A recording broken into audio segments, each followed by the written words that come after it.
हो गया जी। तो प्रोजेक्ट ही बनाया था कल कुछ और में। तो सबसे पहला काम क्या होगा, ये देखो रन करते हैं। तो रन किया तो जी ये आपका अंडरस्कोर लेआउट डिजाइन आता है, उसको हम थोड़ा सा चेंज करें। तो हमारे पास एक वेबसाइट है swatch.com, उसने क्या बेसिकली फ्री थीम, वहाँ 15-20 हैं, तो हम 5-4 तो अप्लाई करते रहेंगे। कंपनी में क्या होता है बच्चे, जो डिजाइन है वो हम नहीं बनाते, एक कंपनी में प्रोफेशनल डिजाइनर होते हैं, वो बना के हमें भेजते हैं, जिनका काम ही सिर्फ ये होगा कि उन पे जैसा आना चाहिए निर्देश, हम तो सिर्फ उस पर अप्लाई करते हैं। ये छोटा एग्जाम्पल है, ये आ रहा था। अब मैं चाहता हूँ आज कि इसके ऊपर मैंने कोई थीम चेंज कर, थीम अप्लाई कर, ठीक है। तो पेड थीम भी होते हैं, क्लाइंट ने खरीदा तो आप इसको यूज कर लो, ठीक। तो हम लोग क्या करेंगे, यहाँ पे एक वेबसाइट है,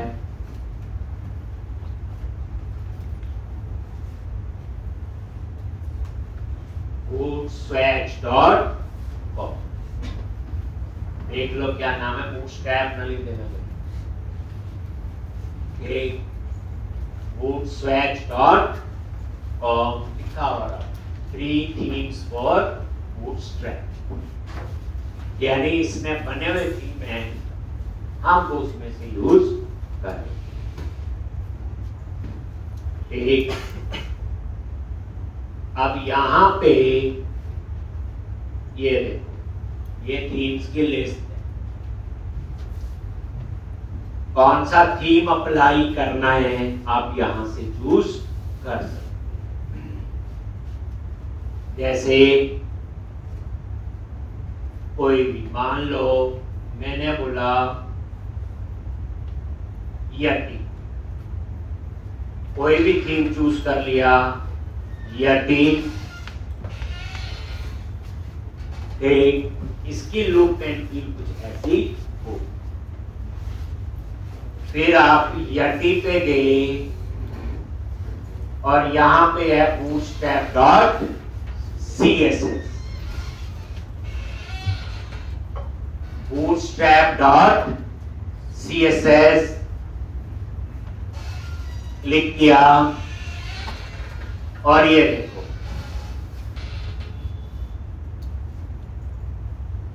ये डाउनलोड में यहां पे आप इस पे क्लिक करो तो ये, तो बच्चे ये आपका वो थीम आ गया, बूटस्ट्रैप का वर्जन आ रहा है, जो भी है। इसको आप यहां से कॉपी करो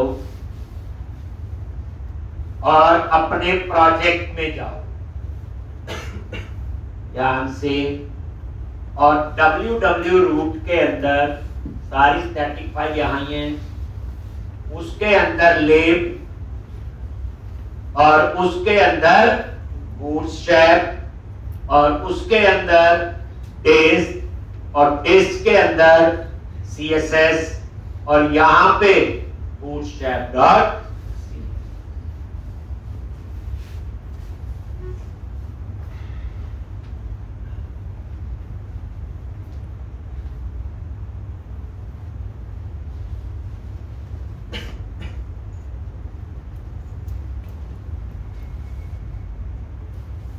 और यहां पे ये कॉपी कर लिया,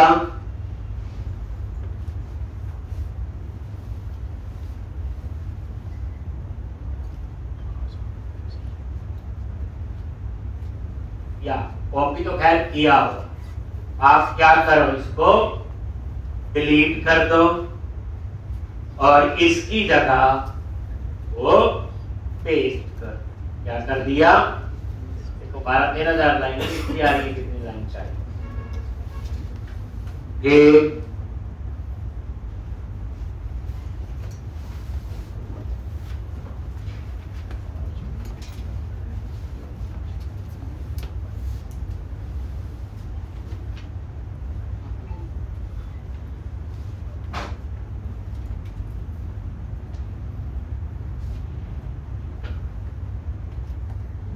ठीक, तो ये उसके बाद आप क्या करो, ये हो गया, देखो bootstrap.css में जाके पेस्ट कर दिया, पुराना डिलीट कर। उसके बाद आप देखो व्यूज के अंदर गए, शेयर और ये अंडरस्कोर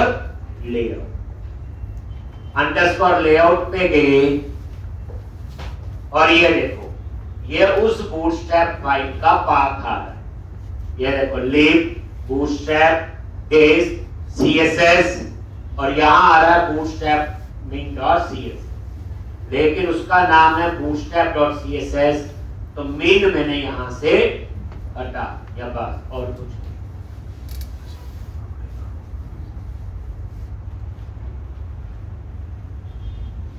ठीक, बस अब आप इसको रन करो, रन करता हूं करके एक बार।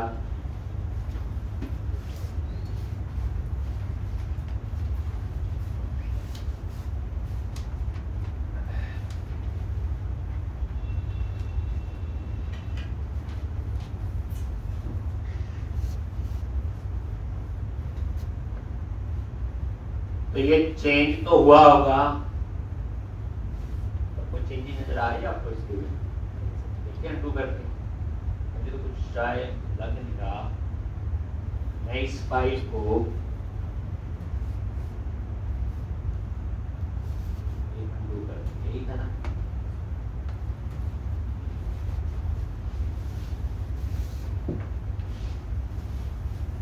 कुछ नहीं है, किसी ने वो बनाया हुआ थीम, हमने वो अप्लाई कर, केवल वर्जन का भी होता है, वो भी हम चेक कर लेते हैं, कोई फर्क नहीं है। आपने वो दोबारा कॉपी कर लिया था पक्का? चलो जी, आपका कहना मान लेते हैं। तो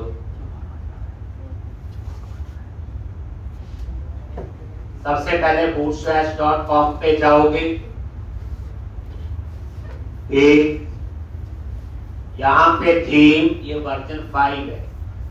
कई बार क्या होता है जब फ्री की चीज यूज कर रहे हैं, ये नीचे वर्जन के ऑप्शन, पुराने में हम ये 3 यूज करते थे, फिर 4, तो मैं कोशिश कर रहा हूँ 5 ही अगर चल गया तो ठीक है, नहीं तो 4 तो यूज कर लेंगे, उसमें हमारी कोई गलती नहीं, फ्री बने, ये गलती है हमारी। अब ये देखो यहाँ पे गए तो जर्नल, कोई और थीम ले, थोड़ी लोकल लग गए, फिर यहाँ पे गए, ये bootstrap.css और ये आ गया इसका डाउनलोड में, ऊपर क्लिक करो और ये अब इसको कॉपी कर लिया, सेव प्रोजेक्ट में गए और यहाँ पे देख लो सारी स्टैटिक फाइल कहाँ होती है, बताया हुआ www lib bootstrap test css और bootstrap. ठीक, और ये आपने इसकी जगह पेस्ट कर, ठीक, पेस्ट तो हुआ था बच्चे, तभी 13,000 वो 12 पेस्ट हो गया।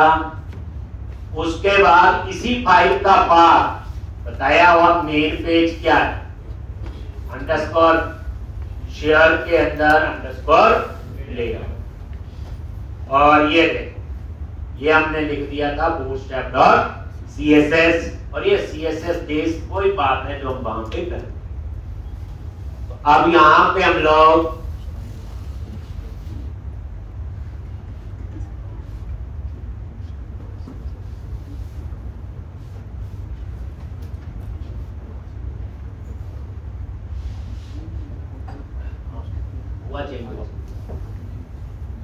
कलर नहीं हो रहा क्या, और ये फॉन्ट कुछ और, ठीक, तो ये सारा चेंज हो रहा है,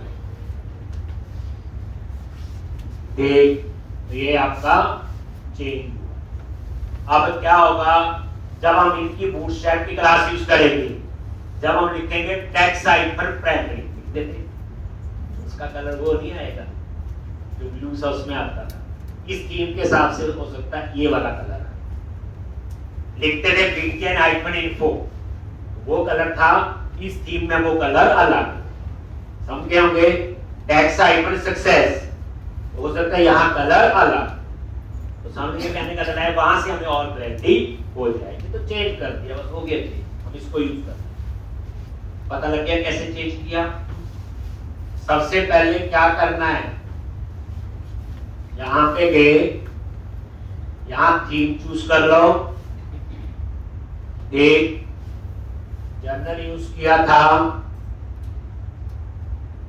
लो फ्लैटली देख लिया, मान लो इसका कुछ ऐसा आ जाएगा।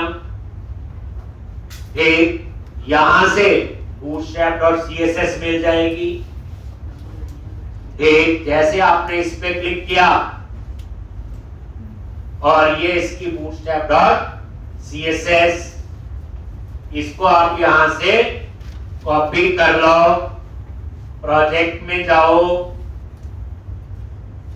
और यहां पे www root, उसके अंदर लेव bootstrap paste, उसके अंदर css और ये है bootstrap.css। ठीक, और यहां पे इसको डिलीट करके आपने वो पेस्ट कर। ठीक, अब आप इसको रन करोगे तो थीम कुछ और चेंज होना चाहिए। देखो और कलर आ गया ना, ये चेंज हुआ है। एक इफेक्ट नजर आएगा जब हम बूटस्ट्रैप की क्लासेस यूज करेंगे, टेक्स्ट हाइफन वाली या बीटीएन टेबल थोड़ी चेंज। ठीक है जी, तो ऐसे तो एक सिंपल तरीका था कि बूटस्ट्रैप से थीम लिया और कैसे चेंज। लेकिन मल्टीपल लेआउट भी होंगे, जैसे ये यूजर लॉगिन करे तो ये वाला थीम चलना चाहिए, एडमिन के लिए ये चले, यूजर के लिए ये चले, तो कहानी वो आगे आए। इसमें सिर्फ बता दिया कि थीम कैसे चेंज कर। तो बूटस्ट्रैप में हम देखा ही है 20-25 थीम थे, चूज करो, कॉपी करो और जहां पे बूटस्ट्रैप की फाइल है वहां उसे रिप्लेस कर दो, और वो फाइल ऑटोमेटिकली कहां कॉल हुई है, जो मेन पेज है जिसका नाम है अंडरस्कोर। ठीक, चल तो आगे बढ़ते हैं। मैं करता हूं नहीं, दूसरा थीम दे देते हैं। चल एक तो इसकी बूटस्ट्रैप ले लो आप लोग।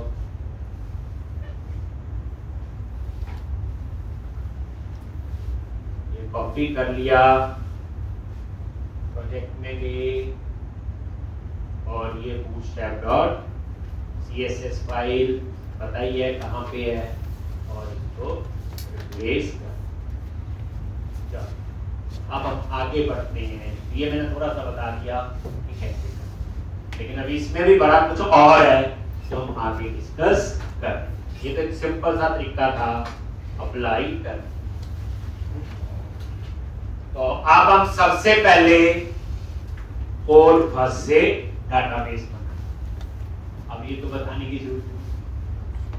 कोड फर्स्ट एंटिटी फ्रेमवर्क की एक अप्रोच है, ठीक, जिसके थ्रू हम लोग डाटाबेस बनाते हैं।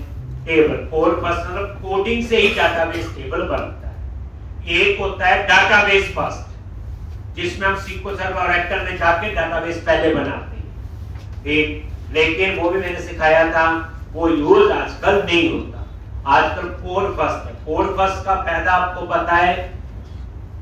आज आपने प्रोजेक्ट बना लिया, माइक्रोसॉफ्ट SQL सर्वर यूज किया, कल को किसी क्लाइंट को क्लाइंट का था मेरे पास 2 रेक्टर है, तो आपको प्रोजेक्ट पूरा चेंज करने की जरूरत नहीं। आप आपको सिर्फ चेंज क्या करना है, ओनली कनेक्शन स्ट्रिंग और अपडेट डाटाबेस। ऑरेकल में काम वो ऑरेकल में बना देगा टेबल। कोई कहता नहीं मेरे पास तो माईसीक्वल है, वो माईसीक्वल में बना। आपने एक प्रोडक्ट बनाया, आप प्रोडक्ट सेल करते हो, तो किसी के पास ऑरेकल का लाइसेंस हो सकता है, कोई माईसीक्वल का, कोई माइक्रोस्को सर्वर। कोड फर्स्ट यूज होता है। आप जेंगो पढ़ो पाइथन में, वहां भी यही होती है माइग्रेशन, यही ऐसे होते हैं कोड फर्स्ट। ये बड़ा इंपॉर्टेंट कंसेप्ट है जो मैं आपको ये बता रहा हूं बच्चे। तो सबसे पहले हम ऐप सेटिंग.jsn में जाएंगे और क्या लिखेंगे, कनेक्शन स्ट्रिंग। अब क्या लिखना है यहां आगे, और डबल कोट्स में कनेक्शन स्ट्रिंग, और कनेक्शन स्ट्रिंग की का नाम दे दिया मैंने कौन, str। ठीक, जिससे हम इस कनेक्शन स्ट्रिंग को एक्सेस करें। और ये कनेक्शन स्ट्रिंग JSON में लिख रहे हैं, JSON, जावास्क्रिप्ट ऑब्जेक्ट नोटेशन। और यहां पे सर्वर, देखो अभी आपको मैंने क्वेश्चन दिया, मैंने बोला कि आप पाइथन में ये क्वेश्चन करना है, ये जावा में, तब आपको पता ना जावा में एप्लीकेशन कैसे बनानी वो सीखेंगे। जावा में डेटाबेस के लिए कनेक्शन स्ट्रिंग कहां लिखते होंगे, मॉडल कहां बनते होंगे, मतलब कहने का वहां पे कोई चीज पूछोगे जो आपको चाहिए, क्योंकि चीजों का मीनिंग तो आपको पता ही है। कनेक्शन स्ट्रिंग वहां भी बनेगा, पाइथन में भी बनेगा, ढूंढोगे जगह अलग हो सकती है, तो इसलिए ये सेम है। तो सबसे पहले क्या लिखना है बोलो, डेटाबेस सर्वर का नेम। इसका नेम लिखा डेटाबेस सर्वर, टर्मिनोलॉजी ध्यान देनी है, डेटाबेस सर्वर। आज तो यही आएगा जो लोकल हम यूज कर रहे हैं, आपके यहाँ डेब की जगह कुछ और हो सकता है। यहां पे आपका पोर्ट नंबर भी आ सकता है, क्या आ सकता है, पोर्ट नंबर। यहां पे जो वो आपका आईपी एड्रेस, पोर्ट नंबर नहीं, जैसे जो भी उस सर्वर का आईपी एड्रेस होगा, तो उस सर्वर की डिटेल है। जैसे आज हमने प्रोजेक्ट बना दिया, प्रोजेक्ट लाइव करना है, अब डाटाबेस सर्वर कहीं और है, तो हम क्या लेंगे, सर्वर के क्रेडेंशियल लेंगे, उनको यहां चेंज कर देंगे बस। This is your database server, and उसके बाद डबल स्लैश क्यों लिखा, because single slash is escape sequence. Escape sequence क्या होते हैं, कीवर्ड होते हैं, ठीक। तो सिंगल स्लैश लगाओगे नहीं चलेगा, डबल स्लैश लगाओगे तो चलेगा, तो कंसीडर सिंगल स्लैश ही हो। उसके बाद मतलब मेरा बताने का मतलब चौथी पांचवी बार लिख रहे हैं, तो चौथी पांचवी बार वाला मीनिंग होना चाहिए। यहां डाटाबेस का नेम, अभी डाटाबेस पहले से नहीं बना है, ये तो डाटाबेस बनना है अभी, तो यहां पे डाटाबेस का नेम दे दिया db अंडरस्कोर a। किसने स्टूडेंट का बनाया था, एम्प्लॉय का, db एम्प्लॉय और कोड फर्स्ट अंडरस्कोर 103, जिस भी नाम से बना होगा तो बता देगा, दे देगा। डाटाबेस नया बने, वही है कोडिंग से डाटाबेस बनना है। अब ये connection string Microsoft SQL server का है, ऑरेकल का होगा तो ऑरेकल का लिखो।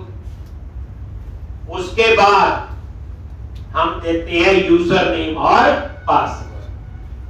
अगर आपका एसक्यूएल सर्वर ऑथेंटिकेशन में डाटाबेस, तो सीक्वल सर्वर में 2 टाइप्स की ऑथेंटिकेशन होती है, एसक्यूएल सर्वर और Windows authentication.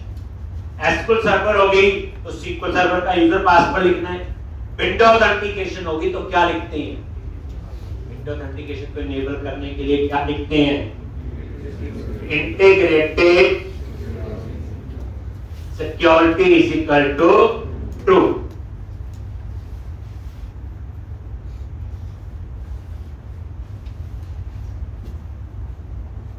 Integrated security is equal to true.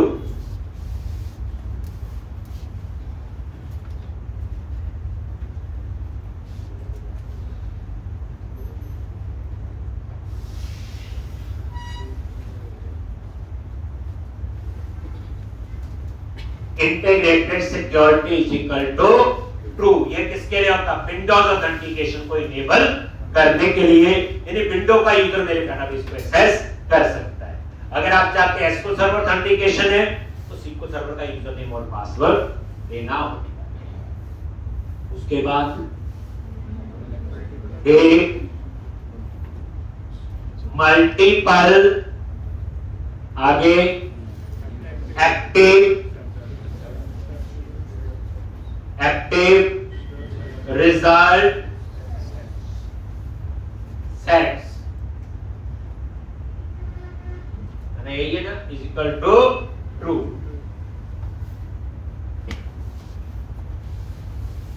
ये कोई लॉजिक नहीं है, ये सिंपल लाइन है, इसमें आप भी ज्यादा कुछ नहीं खा सकते। ये मैं लॉजिक से अच्छा multiple active result sets true, ये तो इसकी कॉन्फ़िगरेशन का पार्ट है। उसके बाद ट्रस्ट सर्वर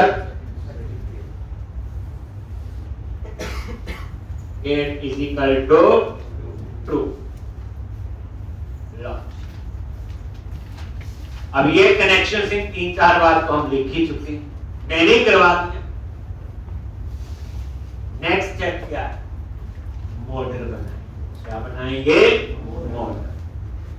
ठीक, अब आप स्टेप्स आगे पीछे कर सकते हो। अब आप क्या करो, पैकेज इंस्टॉल कर लो, पहले जो 3 करनी है कर लोगे तो लड़ाई थोड़ी होगी। स्टेप्स तो पहली बार पढ़ने के लिए होते हैं। जैसे मैंने एग्जांपल भी दिया था, आपने इन्हें कोई पहली बार चंडीगढ़ आया हो, अगर ये सामने 21 सेक्टर में आ रहा रह रहा होगा तो उसी रूट से आता जिससे बस आती है, लेकिन थोड़े दिन आने के बाद शॉर्टकट भी पता चल जाता है यहाँ से भी। अब जो है वो दिन आपका आ गया, 3-4 बार तो मैं ही लिख रहा हूँ, 2-2 बार प्रैक्टिस की तो 8-10 बार तो हो गया। तो ये बच्चे सबसे पहले कनेक्शन सिंक। अब ये कनेक्शन सिंक मैं लास्ट में भी लिख सकता हूं, बट लिखना कब से पहले है? अपडेट डेटाबेस से। जब डेटाबेस बनना उससे पहले लिखा होना चाहिए, तो पहले वो चीज रट्टा होती, नेक्स्ट टाइम वो कंसेप्ट बनता है। तो अब यहां पे मॉडल में गई, मैं यहां पे लॉजिक एम्प्लॉय का बना लेते हैं, या स्टूडेंट का बना लो। तो मॉडल पे राइट क्लिक किया, ऐड क्लास,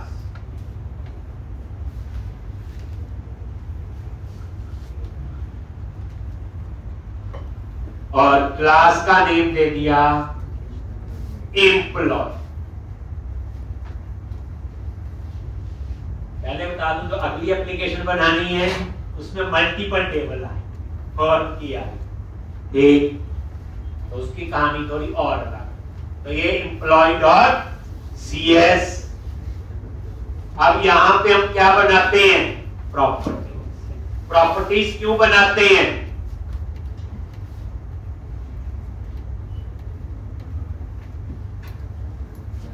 क्यों बनाते हैं? क्योंकि प्रॉपर्टीज के ऊपर हमारा कंट्रोल होता है। प्रॉपर्टी जो है उसे रीड ओनली बना सकते हैं, राइट ओनली बना सकते हैं, उसमें वैलिडेशन चेक्स लगा सकते हैं। ये काम एक पब्लिक वेरिएबल पे हम नहीं कर सकते। देखो पहला मोटिव होता है ना बच्चे, पढ़ लो जैसा मर्जी समझ आता है, रट्टा मार के याद रखो, लेकिन जॉब उससे नहीं चलती। एट द एंड ऑफ आपको कंसेप्ट समझना ही पड़ेगा। तो अब हम इतने दिन पढ़ते हो गए, वो काम तो खत्म हो गया, फिर पढ़ लो जैसा मर्जी। अब आप उस कंसेप्ट पे फोकस दो। तो ये एम्प्लॉय क्या क्लास है? क्लास बोले तो मॉडल, मॉडल बोले तो टेबल। तो ये पूरा ध्यान रखना है। तो ये प्रॉप क्या है? ये कोड स्निप्स है। कोड स्निप्स देखो लिखा हुआ। कोड स्निप्स क्या होते हैं? शॉर्टकट। ये शॉर्टकट के क्या फायदे हैं? देखो मैं पढ़ा रहा हूं, हम C# के सिंटैक्स सीखेंगे, हम आने वाले टाइम पे जावास्क्रिप्ट, रिएक्ट, एंगुलर, नोड बड़ा कुछ पढ़ेंगे, तो पता चले हम सिंटैक्स ही याद रखते रहे। हम लोग क्या यूज करते हैं? Code shortcut. वो क्या करता, हमें उसका पूरा सिंटैक्स बना देता, अंदर हम अपना लॉजिक लिखते हैं। डेवलपर के लिए भी फायदा है। जैसे प्रॉप है, मुझे प्रॉपर्टी का सिंटैक्स नहीं पता, प्रॉप टैब प्रेस किया, ये प्रॉपर्टी बन गई। एक मीनिंग ठीक है, ये देखो डाटा टाइप इंटीजर है और यहां प्रॉपर्टी का नाम दे दिया आईडी। प्रॉपर्टी के दो ब्लॉक है, गेट और सेट, मतलब राइट भी कर सकता हूं, रीड भी कर सकता हूं। अकेला गेट होगा तो रीड ओनली प्रॉपर्टी होगी, अकेला सेट होगा तो राइट ओनली होगी। आईडी क्यों नाम रखा? तो ये फायदा है,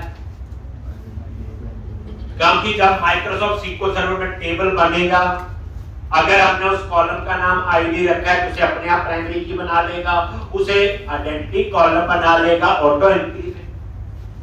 अगर आपको गुस्सा है, मर्जी का नाम रखना है तो क्या करोगे? और इसको प्राइमरी की बनाना है तो यहां पे क्या लिखना पड़ता है? की।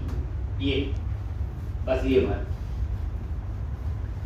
अब इसको प्राइमरी की बना लेगा जिसके ऊपर की लिखा है, ठीक। लेकिन बताया हो हमने तो आईडी रखना इतना अच्छा माइक्रोसॉफ्ट ने दिया है, हम क्यों पंगा लें इससे? हम और जगह टाइम यूज करें अपना। तो ये आईडी रख दिया। आईडी रखने का फायदा है, इसे ऑटोमेटिकली प्राइमरी की बना देगा। बताया हुआ प्राइमरी की क्या है। उसके बाद प्रॉप टैब प्रेस किया, string name, prop string address, prop integer, क्या रख दिया? सेल।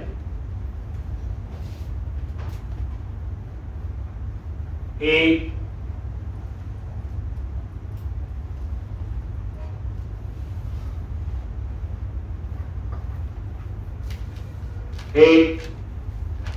अब इसके ऊपर वैल्यूएशन लगा दो। नेम को खाली नहीं छोड़ सकते, एड्रेस को खाली नहीं छोड़ सकते।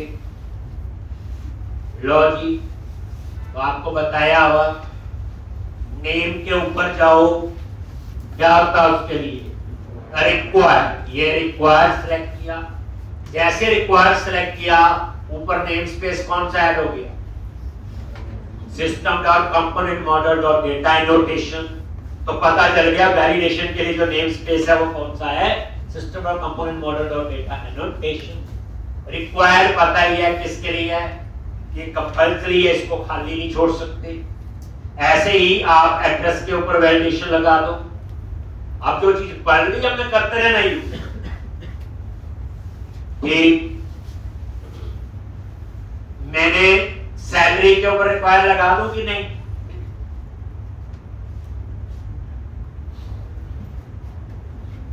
तो याद रखना, इसकी डाटा टाइप इंटीजर होगी, उसमें बाइट कोड 0 होता ही है, ठीक। तो वो तो खाली वैसे भी नहीं होगा, उसमें नल आएगा ही, मतलब कहने का ही, तो उसमें तो रिक्वायर अपने आप ही होगा। पर कई लोग लिख देते हैं ऐसे, ये तो सामने वाला समझ जाता है इसको डाटा टाइप का नॉलेज। अगर मेरे पास नाम नहीं लिखूं तो भी नल अलाउ नहीं होगा, क्योंकि जो इंटीजर है उसकी डिफॉल्ट वैल्यू नल नहीं होती, 0। एड्रेस और नेम स्ट्रिंग है, उसकी डिफॉल्ट वैल्यू नल होती। इसलिए आपको एक्सपायर आपने नहीं लिखना है इसके ऊपर रिक्वायर। जैसे आईडी का रिक्वायर्ड है, डाटा टाइप इंटीजर है, वैसे भी प्राइमरी की में नल हो आईडी। तो इसलिए सोच समझ के, मतलब कहने का हर चीज जो है वो ये ना सामने वाले को लगे कि बंदा लिखी जाता है, समझिए। चले आगे, नेक्स्ट क्या करना है?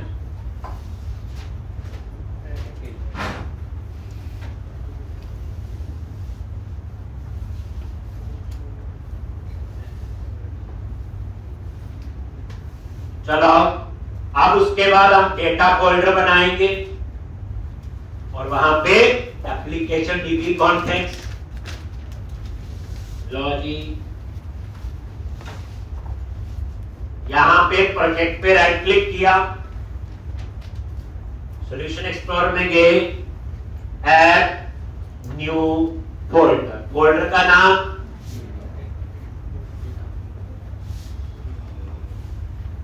डेटा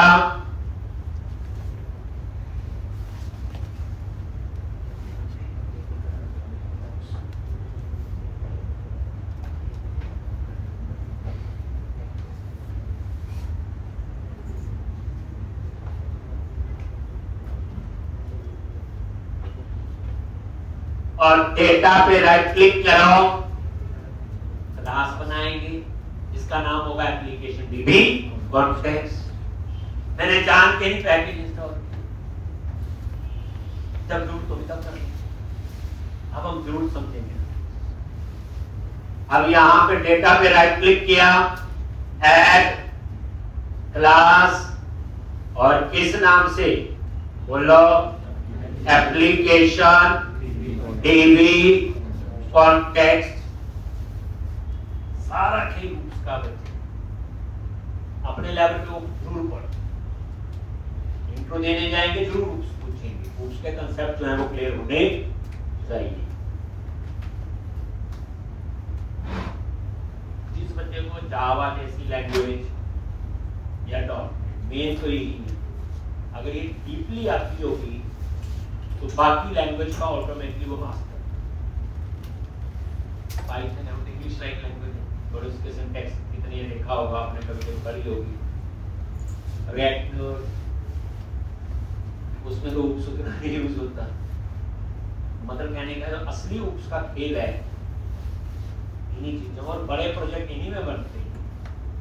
अगर आप एक कंपनी में प्रोजेक्ट आज शुरू हो गया 10 साल चले तो ऐसी ही टेक्नोलॉजी होगी। रिएक्ट भी पढ़ते हैं, नोड भी, उसका प्रोजेक्ट 2 महीने 3 महीने 4 फिर खत्म। तो अब यहाँ पे एप्लीकेशन डीबी कॉन्टेक्स्ट, कौन सी क्लास इनहेरिट करनी है? डीबी कॉन्टेक्स्ट लिखवाया हुआ। फिर अब ये डीबी कॉन्टेक्स्ट क्लास इनहेरिट करनी है, एरर दे रहा है। इसके लिए फिर हमें कोई पैकेज इंस्टॉल करना है, तो आप इस पे माउस लेके जाओ और ये देखो, ये नीचे ड्रॉप डाउन लिस्ट और नीचे आ रहा है इंस्टॉल पैकेज। अब पैकेज ऑन डिमांड जब पहले रट्टा मार लिया तो तीनों कर लो इंस्टॉल, लेकिन ये नहीं पता था तीनों यूज कहां हो रहे हैं। इस क्वेश्चन में तीनों पता होंगे कहां कहां इसकी जरूरत। ये देख लो, समझ आ गया। हमें डीबी कॉन्टेक्स्ट क्लास तो पता थी, एक तो यहां पे गए और इंस्टॉल पैकेज, वो एक फ्रेमवर्क पुराना है कि नहीं है, उसे ही करना है। Entity framework 4 version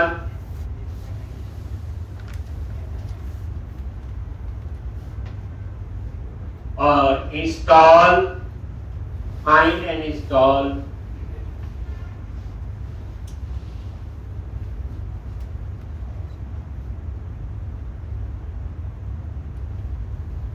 latest version 10 plus ही होगा, 10.0.9 था, क्या पता 10 ना आ गया हो। ठीक,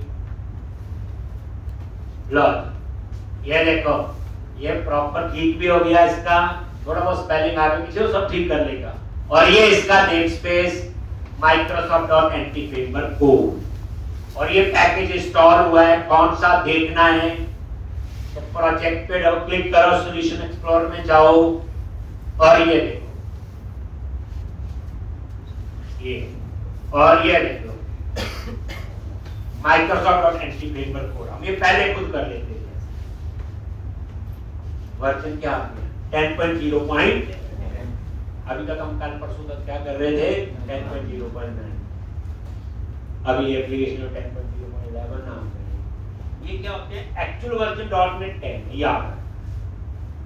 ये छोटे छोटे पैच होते हैं, एक छोटा सा बग था, ठीक किया उन्होंने उसको डाला तो आपको वो चीज, बट एक्चुअल वर्जन .NET 10 है। 10 से पहले था .NET 8, .NET 8 से पहले था .NET 6, याद है।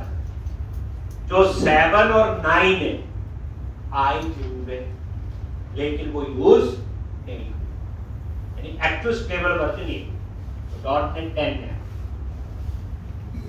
हो गया सब पैकेज इंस्टॉल हो गया, बस यही चाहिए था।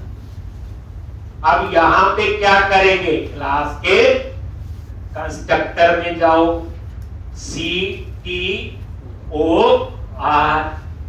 ये भी क्या है कोर्स नेम्स है। अब हमें पता है कंस्ट्रक्टर क्या होता है, same name class name. Constructor एक मेथड है जो सेम नेम क्लास नेम होता है, तो या तो वो खुद लिख लो या CTOR टैब प्रेस करो और ये देखो बन गया। पुराने वर्जन में 2 बार टैब प्रेस करना पड़ता है, बस इतना ही फर्क है। तो उसमें मुझे नहीं गुस्सा कर सकते, ना कर दिया तो कर दिया। आ गया डिफॉल्ट कंस्ट्रक्टर का क्या रूल होता है क्लास के अंदर, पहले बताओ।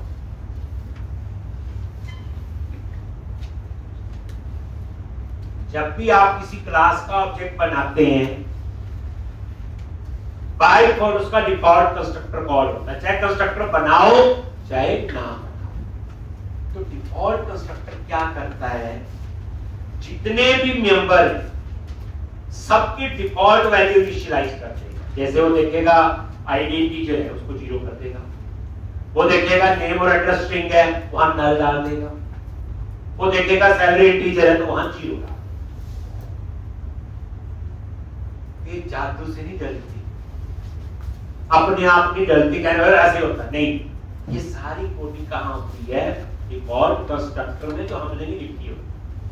हाँ आप कब लिखोगे, जब खुद आप कंस्ट्रक्टर क्रिएट करोगे, देन आप चाहते हो नहीं आईडी 101 से शुरू करना है, then specify ID equal to 101, then उसकी डिफॉल्ट वैल्यू 0 नहीं होगी, क्या होगी 101।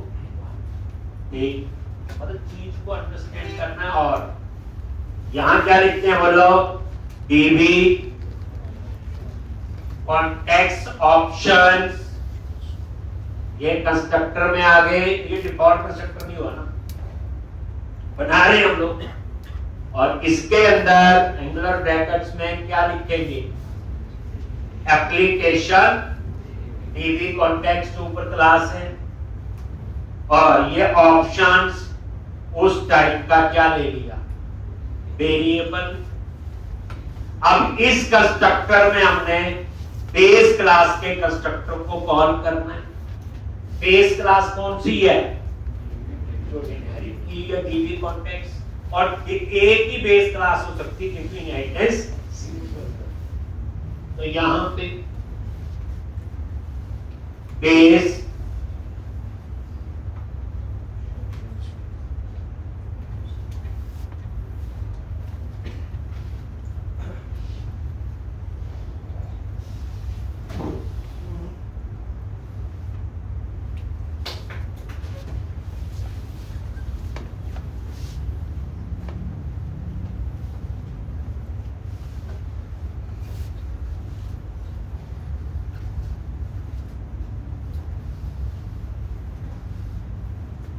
एक बेस ऑप्शंस,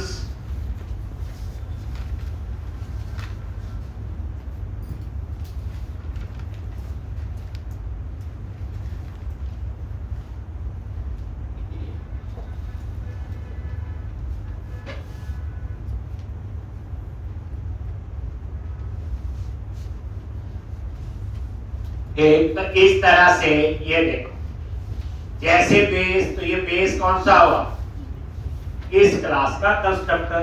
नहीं कि आप झूठ कह रहे हो तो बेस पे F12 प्रेस करो, मेरे पे तो विश्वास करना ही नहीं, F12 प्रेस करो।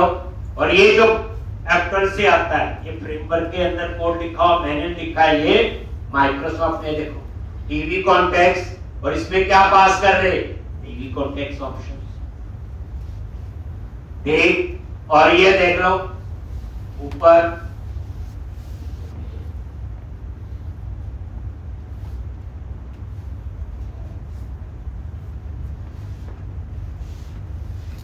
ये देखो,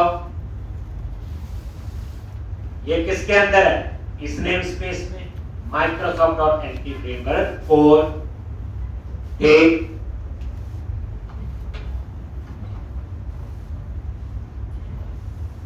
ये देखो ये क्लास का नाम है टीवी कॉन्टेक्स्ट, और इसी क्लास के अंदर ये नीचे हमें कंस्ट्रक्टर नजर आया था।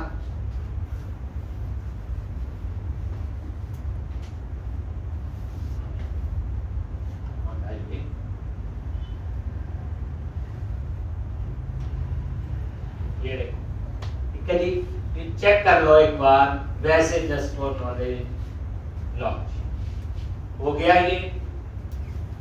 अब आपने यहाँ वो मॉडल ऐड करना है, याद रखना application dB context main class है जो डाटाबेस बनाई, कौन सा टेबल बनना है। अब कौन सा टेबल बनना है तो क्या लिखोगे, प्रॉप डीबी सेट, और यहां पे एम्प्लॉय, और ये इस एम्प्लॉइज नाम से क्या बन जाएगा एक्चुअल में डेटा। और जैसे एम्प्लॉय लिखा तो ऊपर इसका नेम स्पेस इंपोर्ट हो, मॉड्यूल क्लास के अंदर ही है, मॉड्यूल फोल्डर में। ये लो जी, नहीं पे आता है तो एम्प्लॉय पे F12 प्रेस करो, चीज समझनी है। देखो 2-3 प्रोग्राम समझ लेंगे ना, फिर F12 की जरूरत नहीं पड़ेगी बार बार, ये तो सिर्फ समझने के लिए। समझ आ गया तो थोड़ी रोज ही करना है।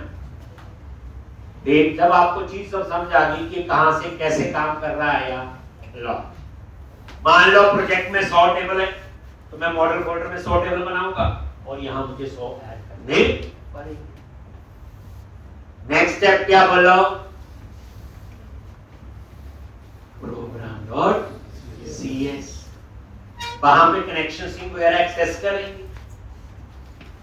फिर उसके बाद ऐड माइग्रेशन, अपडेट डाटाबेस। चलो अब program.cs में आ जाओ आगे, और ये देखो ये आपकी program.cs एक मेन फाइल है, एंट्री वाली, हर एप्लीकेशन में होगी, ये एक ही होगी, और इसका कोड अपने आप एग्जीक्यूट होता है, एरी पे कॉल करेंगे तो होगा program.cs। और यहां पे फर्स्ट लाइन के बाद तो सबसे पहले क्या लिखते हैं, बोलो स्ट्रिंग कनेक्शन सिंक कहां से आएगा, ऐप सेटिंग से। कैसे एक्सेस करोगे, builder dot configuration dot get connection sync, और की का नाम क्या है, कौन str।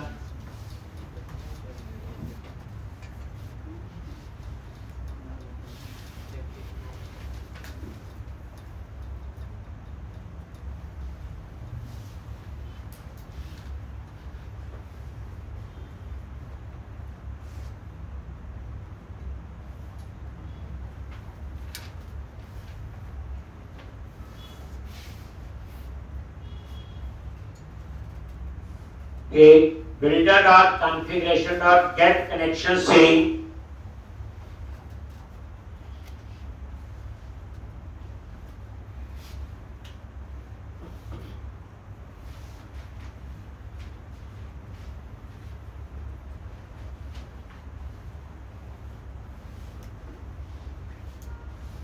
अब यहां पे builder dot services dot add db context,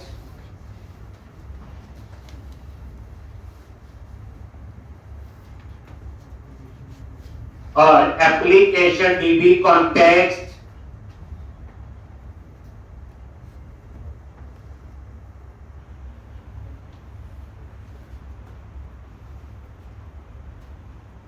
कौन एसटीआर क्या है, की है, जो कहां दी है, ऐप सेटिंग डॉट जेएसएन में। फिर यहां पे ऑप्शंस,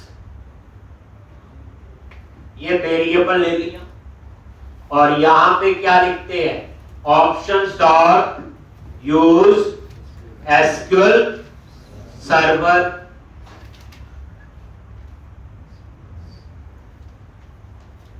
और इसमें ये कनेक्शन सी,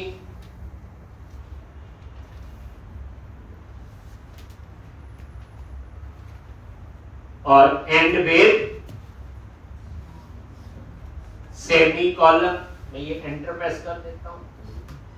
लो, अब यूज एसक्यूएल सर्वर नहीं आ रहा है, इसके लिए पैकेज है, कौन से वाला चाहिए, अंदाजा लगा लिया होगा, Microsoft.NT Framework SQL सर्वर। तो ये आ गए यहां पे,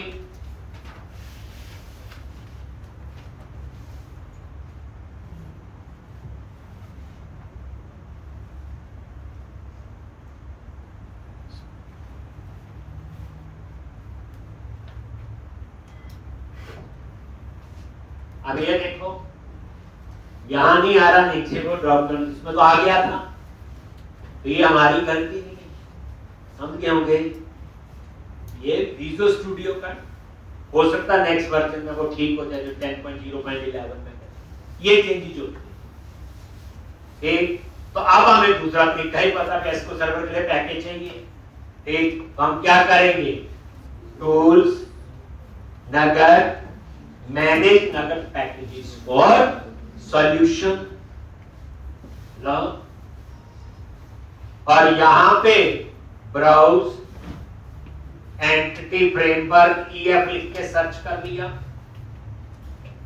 अब एंटिटी फ्रेमवर्क कोड को हमने इंस्टॉल कर लिया है, नीचे आपका एसक्यूएल सर्वर, ये लो जी आ गया, प्रोजेक्ट टिक किया, ये ना Microsoft.NT Framework Core.SQL सर्वर, और इंस्टॉल।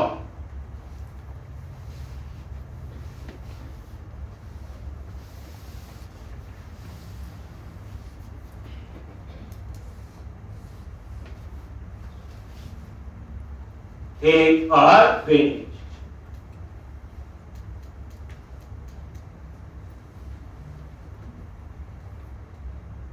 लो जी,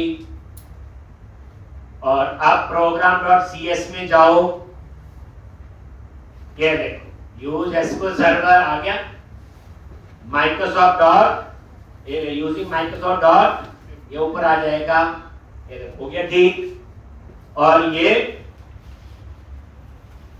name space Microsoft.NT Framework dot code. अब ये कौन सा पैकेज इंस्टॉल हुआ इसके लिए, एसक्यूएल सर्वर वाला।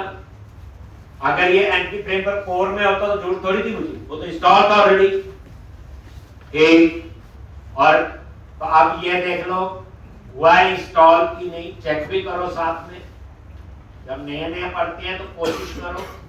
ये देखो प्रोजेक्ट पे डबल क्लिक किया, ये हो गया, ये पैकेज है, इंस्टॉल हो गया जी। तो इस तरह से अब देखो इस पैकेज की जरूरत कहां थी, program.cs में यूज एसक्यूएल सर्वर। तो इससे पहले पैकेज था, वो जरूरत थी डीबी कॉन्टेक्स्ट में, एक और है उसकी जरूरत अभी तक आई, जब आएगी तो वो भी देखेंगे। तो ये देखो program.cs, और यहां पे ठीक, तो यहां पे आपका ये आपका कोड, मुझे तो पहले ही पता यही हुआ।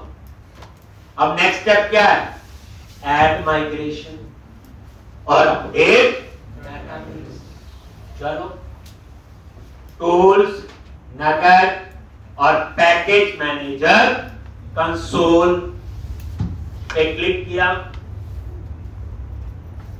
क्या लिखना है यहां पे? बोलो, ये आ गया ऐड हाइफन माइग्रेशन, याद है। और आगे क्या लिखते हैं? Init load. इनिट लोड कोई कीवर्ड नहीं है, तो फाइल का नाम है माइग्रेशन फाइल का। तो ऐड हाइफन माइग्रेशन, और ये क्या करेगा? एक माइग्रेशन नाम का फोल्डर बनाएगा, उसके अंदर इनिट लोड से ये फाइल बन। लो जी, अब ये कमांड नहीं चली, इसके लिए आपको पैकेज चाहिए टूल्स वाला। लो जी, तो क्या करोगे? वही मैनेज नगद पैकेजेस फॉर सॉल्यूशन। अब समझ आ गई? इन कमांड के लिए कौन सा पैकेज है? टूल्स वाला। आगे वहीं पे, और यहां पे लो जी, सर्च किया एंटिटी फ्रेमवर्क, और ये आप पे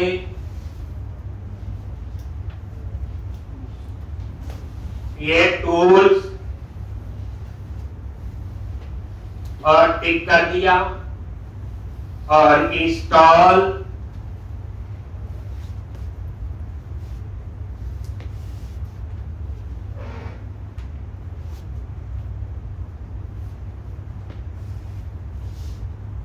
और आई एक्सेप्ट।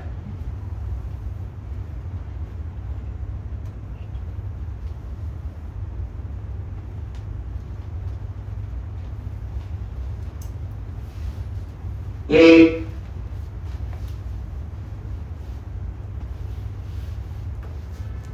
हो गया ये।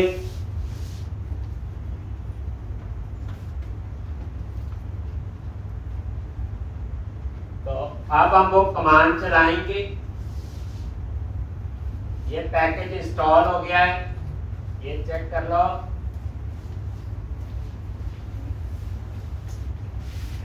तीन पैकेज याद आ गया, वही Microsoft entity framework code dot tools, और वर्जन वही एक। अब ऐड माइग्रेशन चलनी चाहिए, तो इस तरह से फिर वहीं पे टूल्स, नगद पैकेज मैनेजर कंसोल, और ऐड माइग्रेशन। पहले एरर आया था, तो पता लग गया ये किसके लिए चाहिए पैकेज।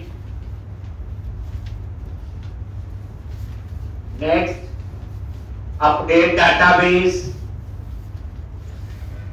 ये लो जी, ये माइग्रेशन फाइल बन जाएगी इनिट लोड के नाम से। लो जी, हो गया ये नजर मारो, ये फाइल बन गई। ये देखो इनिट लोड, और ये देखो एम्प्लॉइज नाम से टेबल बनेगा। ये आईडी डाटा टाइप इंटीजर, नल अलाउ नहीं है, और ये आइडेंटिटी कॉलम, मतलब ये ऑटो इंक्रीमेंट होगा 1 2 3 करके, आपको एंटर नहीं करना। इसी तरह से ये देखो नेम डाटा टाइप एक, और ये nullable false, address data type और नलेबल फॉल्स, और ये देखो इसकी भी इंटीजर है, तो इसमें अपने आप ही नलेबल फॉल्स आ गया। अगर मैं रिक्वायर भी लिखता तो भी यही होता, तो मीनिंग तो समझ आ गया होगा। और उसके बाद ये देखो कंस्ट्रेंट, कौन सा कंस्ट्रेंट? प्राइमरी की, किस कॉलम पे? प्राइमरी। अब लास्ट कमांड क्या चलाओगे? पैकेज मैनेजर कंसोल, और यहां पे क्या लिखना है? बोलो, अपडेट हाइफन डेटाबेस। हो गया जी।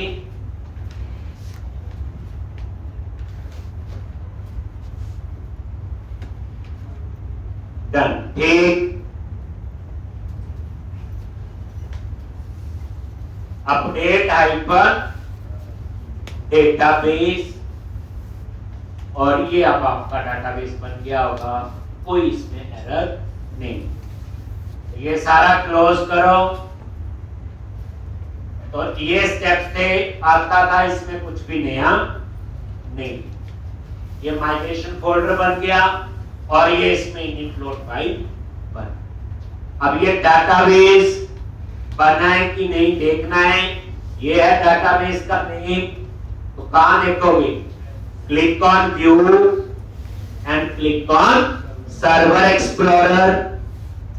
लो जी, अब इस लिस्ट में ये डाटाबेस नहीं, तो आप ऐड करो कैसे?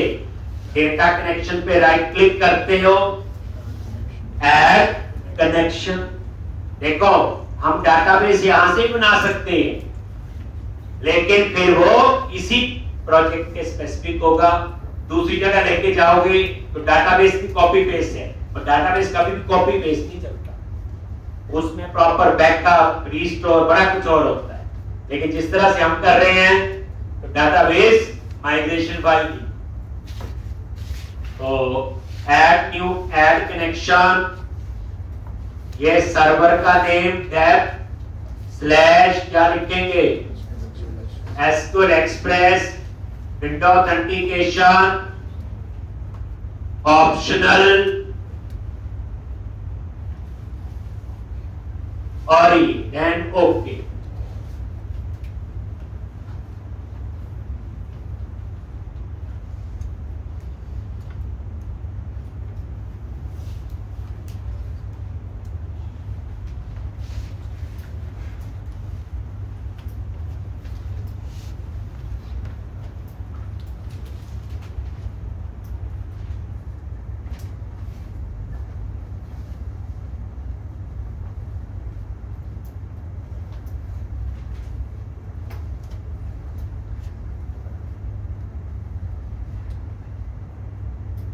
और यहां पे वो डाटाबेस आ जाएगा, चेक करना। ठीक, तो कल हम लोग क्या करेंगे?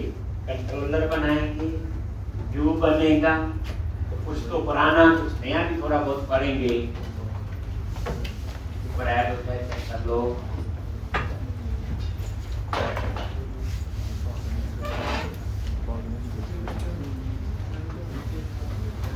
तो आज तो ऑलमोस्ट रिवीजन थी, सिर्फ थीम अप्लाई करना बता कि कैसे अप्लाई करना है। बूटस्ट्रैप लो और ये लो, ये आपका प्रोजेक्ट आ गया, और ये देखो टेबल्स, और ये एम्प्लॉय टेबल बन।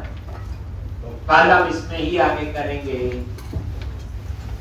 बट ये थोड़ी फास्ट बनेगी एप्लीकेशन, क्योंकि हमें पुरानी चीजें अब